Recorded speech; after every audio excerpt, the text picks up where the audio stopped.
there, Buttercups. Your resident Teabelle here. Welcome to Hark, 'tis the Teabelle. Let's dive in for that tea today, huh? Hey there, Buttercups. I hope you guys have had a fantastically spooky week. And I'm so excited today because we are diving into the Owens-Thomas House in our beloved Savannah. I know we've talked about a lot of houses, y'all, and it can be a little confusing.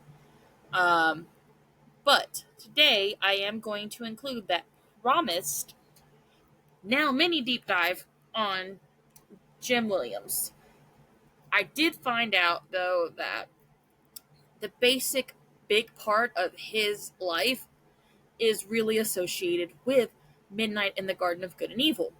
That being said, I am going to make sure I take my time with that whole episode. But today there is some information I found that could be considered the early life of Jim Williams. So let's get into it. Located at 124 Abercorn Street on Oglethorpe Square, this house has a storied past that goes all the way back to 1816. Now we know the architect, William J. He was just 24 at the time that he began drawing up the plans for this house while he was still in England. He received this house through a family connection, as we all hear. And that connection, it seems, was that Francis Richardson's brother, a Savannah merchant named Robert Bolton, was married to Jay's sister, Anne. They helped him. Cool. But some information on William J, since he's done so much in Savannah. He was born in either 1792 or 1793 in Bath, England. He did apprentice in London with David Riddall Roper from 1807 to 1813. And it was said that David built mostly Greek revival and Gothic revival styles. Now, Jay's only known commission in London is the neoclassical style Albion Chapel in 1816. And it was a square-shaped church with a recessed Ionic entry and a Pantheon-like dome. Now, all the while, he is sending plans to the foreman of the job, guys. He's just like, I'm drawing them up. I'll send them to you. You build. Perfect. And it was his plan to bring a Regency era style home to Georgia. And specifically, this house was the first of a series of neoclassical style mansions. And they were designed featuring a Regency style side porch supported by foliated consoles, which are leaf-shaped decorative brackets. Okay? So in 1817, when he arrived in Savannah, he was the city's premier architect. Okay? And then this was not long after they laid the foundation of the home. And then the house was completed in 1819. So back to William J, though. He designed several houses, a lot of houses, but the interior plans of the William Scarborough House in 1819, this later became the headquarters for the historic Savannah Foundation from 1976 to 1991, and the Ships of the Sea Museum, 1996 to present, and the Alexander Telfair House, 1819, which later became part of the Telfair Museums, are all configured in circular, oval, and elliptical shapes. In the Bullock House in 1818 to 1819, Jay called for a dramatic spiral stair surrounded by Corinthian columns. His last commission in Savannah was the Bank of the United States, 1821, and this was an early Greek revival style building, dominated by a hexastyle, 6-columned, Doric portico. Now, during the years he worked in Savannah, he also practiced in South Carolina.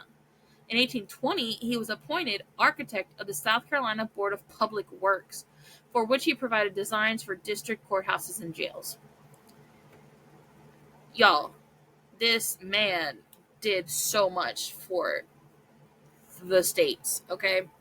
Now, he did return to England in 1822, and he produced designs for Pittsville Parade, a large 6-unit row house. When the speculative Pittsville development failed in 1829, he went bankrupt, And in 1836, he was forced to accept the position of a colonial architect and civil engineer on the island of Morales in the Indian Ocean, east of Madagascar.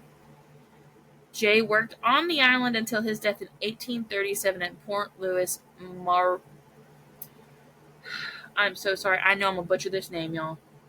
Mauritius.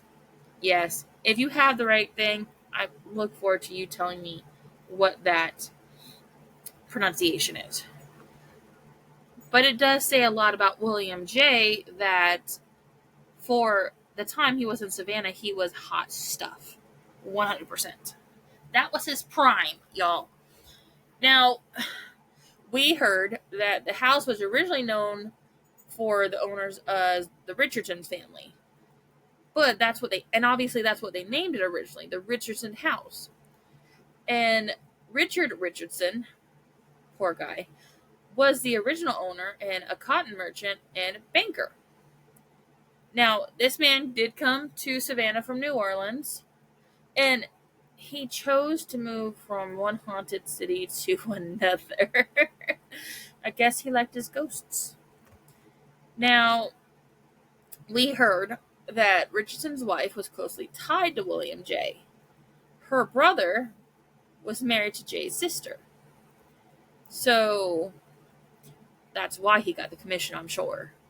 Now, as it happens, unfortunately, Richardson lost most of his fortune, which meant that he did have to sell his home. And it wasn't long after that the Bank of the U.S. repossessed his house. So the bank did actually rent the property to a Mrs. Mary Maxwell as a lodging house.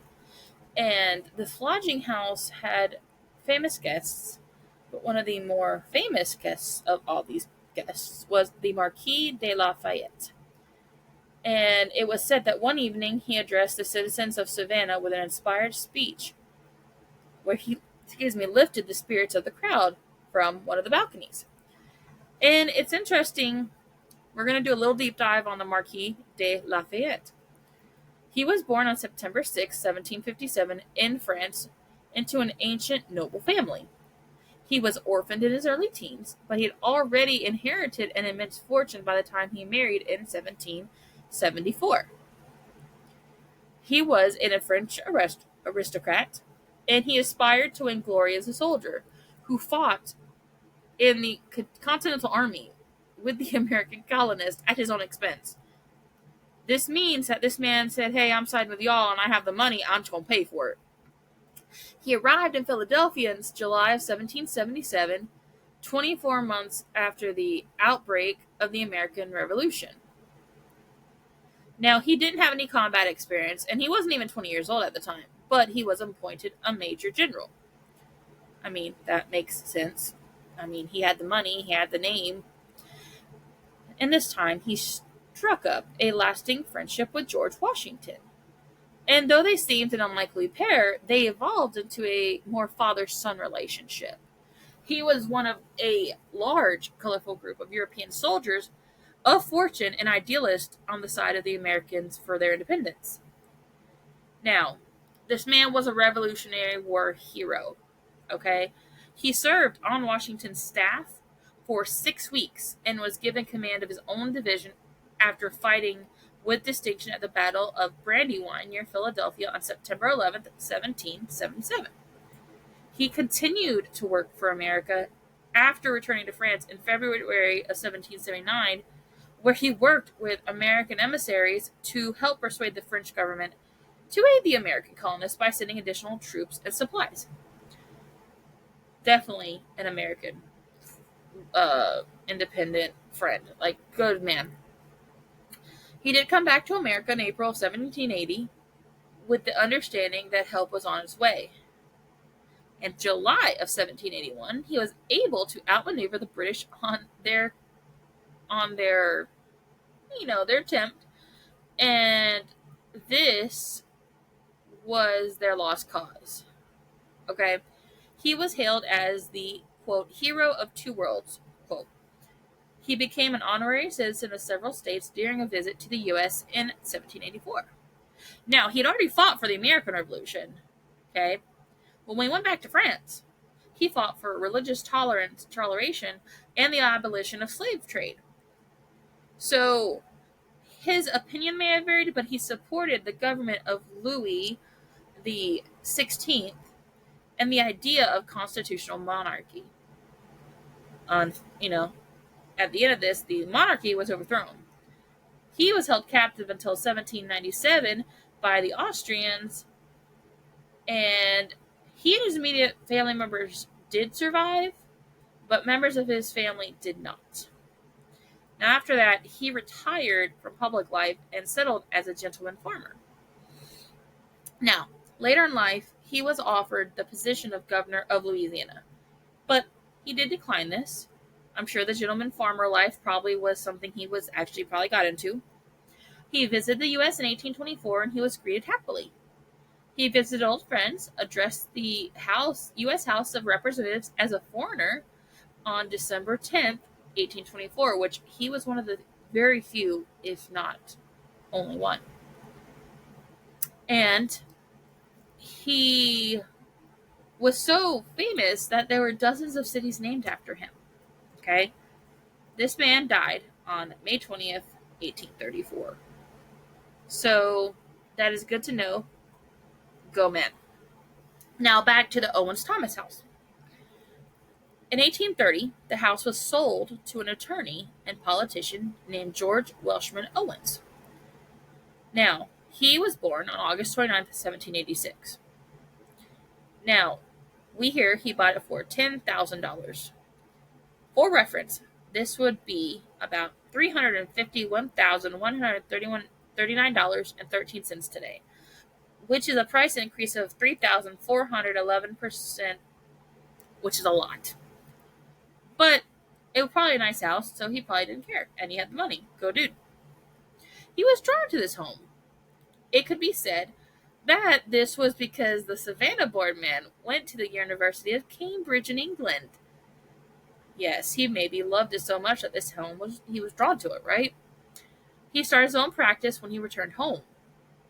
In 1835, the former mayor of Savannah was elected to the U.S. Congress. In 1839, his political career ended and he started practicing in Savannah. He died on March 2nd, 1856. Now, his granddaughter, Margaret Thomas, eventually got the house, and she chose to never marry. She had no children, and the future of the home was worrisome to her. She had no one to pass it down to. So she left it to the Telfair Academy with the intention of it becoming a museum with one condition. It was to be named after her grandfather and father, respectively, i.e., Owens-Thomas House. Margaret would be pleased to know now that the house is indeed a museum with furnishings and antiques dating from 1750 to 1830. And when you enter this home, you are essentially entering Savannah's past. Isn't that cool, guys? You can just it's like stepping into a time machine and looking at the 1750s to the 1830s in Savannah. So it should be noted that this house does have one of the oldest urban slave quarters that are still intact. And by visiting this space, guys, you are given the chance to see the shadier side of this house. And basically the shadier side of Savannah. It is a beautiful place and has amazing things that it's is contributed to the world, I guess you could say. But it did also have slavery. This house is beautiful, but it has seen its share of horrors. And this part of the house specifically has remained essentially untouched for the last 200 years. Now you can find artifacts and other items used by the slaves. The ceiling is even known to be painted a water blue, specifically named haint blue. It is thought that the color was used to ward off evil spirits and keep those restless ghosts from entering their world, and these spirits were referred to as haints. They thought that the haint spirits couldn't travel over hot water, so they chose that specific blue. Now, we know this house has to be riddled with ghostly residents. We just have to know this because this house has seen about everything, from slavery to the fire of 1820 to the Civil War to the several bouts of yellow fever, and everything in between. So it would be easy to believe that with this history, that there are probably many restless spirits that could call this house home. Now, due to the sadness of this house, though, it would be easy to imagine that those restless spirits probably hang about because they don't know what they should do. They're unsure. Some of them may just have chosen to stay, and maybe some of them just chose because they were unsure. Now, we have one. This is what I would call the Watcher, me personally. They roam the halls and rooms of this property, but there's one frequent visitor, the Watcher. He is a well-built man. He has jet black hair and has 1830s attire on. His preferred place to stand is the front parlor room, watching as guests enter his home. And he does eventually tire and walk through the wall to vanish and get away from people. We don't know who this is, but I do find it interesting that he is just watching, which is why in my mind he's the Watcher. Okay. Now, we all know that a good haunted house also has items that move and things that go bump in the night or day. The dining room chairs occasionally move. The staff has heard footsteps and unexplained noises from empty rooms. A former maid reported unusual activity wherein she left a recently cleaned room the night before. Okay? When she entered it the next morning, though, it seemed as if someone had eaten a meal overnight with a chair pulled out and the table in disarray. I guess whoever it was just didn't care to clean up after themselves, huh? Now, we also have the Lady in Grey, or maybe Miss Margaret Thomas. Now, we remember that Miss Margaret Thomas was the granddaughter to whom the house went to, which makes more sense because she was worried about its future. She wanted to be a museum. She had all these conditions, right? So she may have chosen to stay with her for her afterlife in this house. She lived in life, she'll live in her afterlife, right? So this lady can be seen at night strolling in the garden where she spent much of her time. She is seen wearing a large hat and gray shawl. It is rumored that her deathbed still resides in the home. Is this the thing that is keeping her tied to the home? Interesting, right? Before becoming a museum, Margaret rented the upstairs out. And this is funny because a ghost made his presence known to the friends of the gentleman who lived upstairs. Though the tenant hadn't seen the ghost, his friends were insistent. Guys, insistent. And the tenant admitted to being fearful of going downstairs at night, but noted that he had not met with his spectral roommate. Been there, done that. You know that moment where you turn off the light and run to your room? Done it, guys, done it. Now, Jim Williams. I promised you some information on him. I've got some information on his early life, okay? But he was involved in this house, too. Go figure, right? He had his own encounter in this house in the 1960s. But before we dive into his encounter in this house, we're going to go and give you that promised mini deep dive, okay? So he was born James Arthur Williams in Gordon, Georgia in 1930. His father, Arthur Kostler Williams, was a barber, and his mother, Blanche Brooks Williams, was a secretary. And Gordon is a small town in Wilkinson County. Williams attended Middle Georgia College, where he studied piano. He later studied interior design at Ringling College in Sarasota, Florida, before dropping out after 2 years. He then enrolled at Mercer University in Macon, Georgia. After college, he served briefly in the U.S. Air Force and then moved to Savannah and rose to prominence. He was 21 in 1952 and reportedly arrived without a dime to his name. He took a job at Klug's Furniture Company and lived on Washington Square. In 1953, he and a friend opened an antique shop. He would later take annual trips to Europe to acquire inventory, which helped his business grow. Makes sense, right? Just a few years after arriving, Williams began his career as a historic preservationist. At 24, he purchased and restored his first three buildings on East Congress Street. Over the course of 35 years, he would restore more than 50 homes in Savannah and the surrounding Low Country, including the famous Mercer House. Ding, ding, ding. Williams' talent for restoration helped him build a fortune and gain a reputation as a successful antiques dealer. As he acquired and restored magnificent properties, he became a well-known socialite, with his lavish annual Christmas parties becoming a highly anticipated event. This does very much align with what we know about Jim Williams, guys. Which I'm going to go into his later life with Midnight in the Garden of Good and Evil, because that's where it goes, okay? All the research. But back to Jim's experience in this house, y'all. He claimed that he was visiting his business partner and friend, and they were having a drink in the front room of the home. Now, his friend and Williams were sitting in chairs across from their friend, who had chose to sit on the couch. They had been in deep conversation mode for over an hour when his business partner, Nortner, noted a man appearing mysteriously in the back of the room. Now, this man was wearing a riding coat and boots with his riding crop in his hand. He appeared agitated and walked around for 10 minutes. The ghost passed through the couch and walked towards him. He was so close that Williams could admit that the ghost's eyes were blue and that apparently the ghost had beads of sweat on his brow. Okay? He was sweating. The ghost was sweating, guys. The ghost was sweating. The business partner was in awe as he watched in confusion. Then, poof, the ghost went away. He vanished.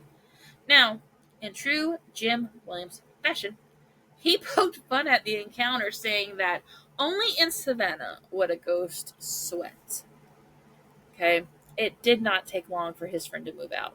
Now, on a side note, as I was doing this research this week, I have a ghost cup that I take to work with me sometimes, and I put ice in it, and the condensation was going down the cup, and I immediately went to this where Jim Williams said, only in Savannah would a ghost sweat.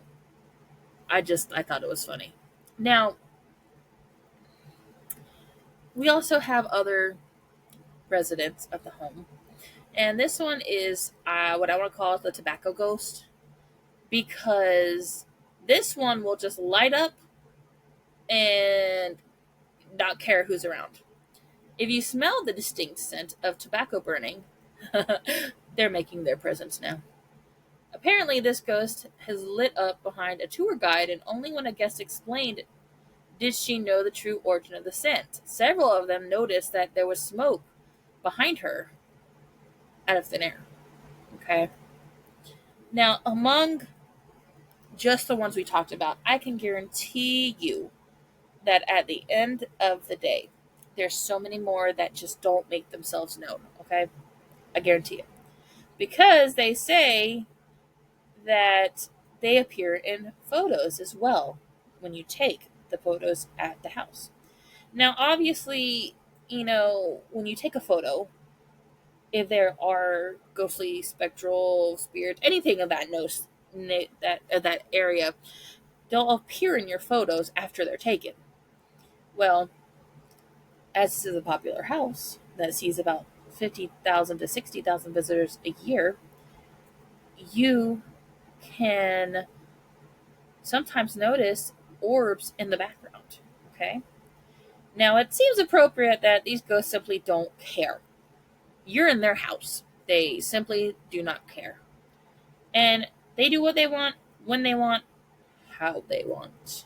You are just guests in their home, which is very true. Very true.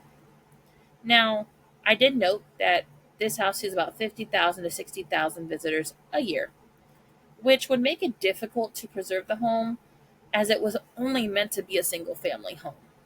Okay? Now, So some fun facts to note that the Richardsons had about 5 children, and the Owens had more, which meant that there were children all over this place. Okay, so like I said, it's not about the ghosts that we know about because sometimes they choose not to make themselves known. However, I would be very much interested in just the idea of which ones are there that just choose to stay silent. Interesting, right? Buttercups, I hope you enjoyed this episode as much as I did.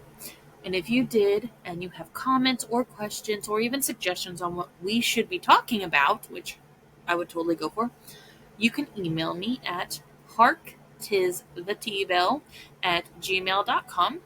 You can find me on Spotify, YouTube, and the Facebook. All right. But I hope you guys have a spectacular week, and I can't wait to see you next week.